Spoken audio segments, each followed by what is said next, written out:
Guys വീട്ടിൽ വേര് വന്ന് ലാസ്റ്റ് നേരത്തിന് ചായ കുടിക്കാൻ കൊണ്ട് ഏതാണ് അവിയൊരു പാടം. ഇവിടുത്തെ സമൂസ അടിപൊളിയാണ്, അതുപോലെ ചുറ്റും പാടാണ്. അതുകൊണ്ട് ഞങ്ങൾ കുറേ ഫോട്ടോസൊക്കെ എടുത്ത് എങ്ങനെയുണ്ട് ഗൈസ്. അത് കഴിഞ്ഞ് ഇതിൻ്റെ ഒരു സൈഡ് ഫുൾ ഓപ്പൺ ജിമ്മും ഒരു സൈഡ് ഫുള്ള് പാടാണ്. അപ്പോൾ ഈവനിങ് ടൈമിലൊക്കെ വന്നിട്ടുണ്ടെങ്കിൽ സൺസെറ്റൊക്കെ കാണാം. ഉച്ചയ്ക്ക് വരരുത്, കരിഞ്ഞ് ചാവും. പിന്നെ ഞങ്ങൾ പോയത് നമ്മളെ മന്നനാകുന്ന് ബീച്ചിലേക്കാണ്. അവിടെ എല്ലാവരും പട്ടം പറത്തണുണ്ട്. അപ്പോൾ ഏട്ടനൊരു പൂതി പട്ടം പറത്തണമെന്ന്. അപ്പോൾ നമ്മൾ പിന്നെ ഇങ്ങനെ എൻകറേജ് ചെയ്യാൻ വലിയ ആൾക്കാരാണല്ലോ. അങ്ങനെ ഞങ്ങൾ പട്ടമൊക്കെ വാങ്ങി പറത്താൻ തുടങ്ങിയപ്പോഴാണ് ഒരു കാര്യം മനസ്സിലായത്. ചിലവരെ ശരിയാവും, ചിലവരെ ശരിയാവില്ല. ഞങ്ങളെ ശരിയില്ല ഗൈസ്. കുറേ പട്ടം ഞങ്ങളെ വട്ടത്തിലിട്ട് കറക്കി.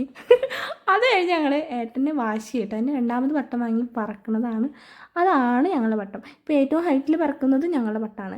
ലൈഫിൽ ചില സിറ്റുവേഷൻസും ചില ആളുകളും അങ്ങനെയാണ്. നമ്മളുടെ കാരണമാവില്ലേ, നമ്മൾ മാക്സിമം ട്രൈ ചെയ്യുക. പറ്റുന്നില്ല എന്ന് കണ്ടാൽ വിട്ട് കളയുക. അങ്ങനെ ഞങ്ങൾ സൺസെറ്റ് കണ്ട് തിരിച്ചു പോന്നേ.